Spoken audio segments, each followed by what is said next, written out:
Dans cette vidéo, nous allons voir comment factoriser avec les identités remarquables, et particulièrement avec la troisième identité remarquable qui commence par a carré moins b carré, qui est sans doute l'outil le plus important de factorisation à connaître avec les identités remarquables.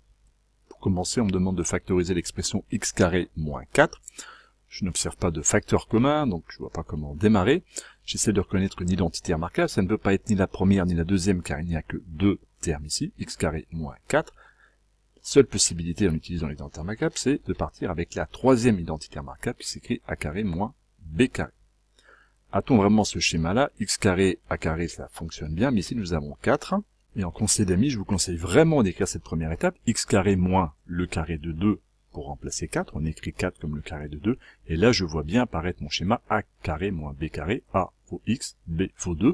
Je n'ai plus qu'à remplacer bêtement pour appliquer ma formule. Et on obtient au final a moins b fois a plus b, x moins 2 fois x plus 2.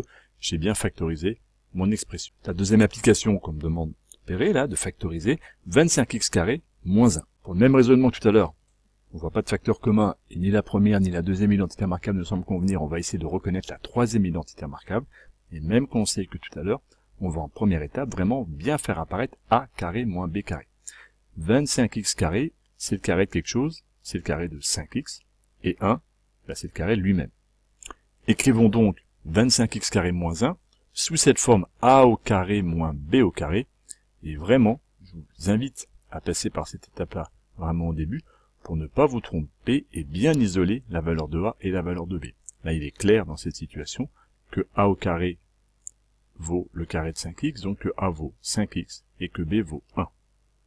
Et en appliquant la troisième identité remarquable, on obtient a moins b fois a plus b, 5x moins 1, facteur de 5x plus 1. Nous avons bien factorisé l'expression de départ.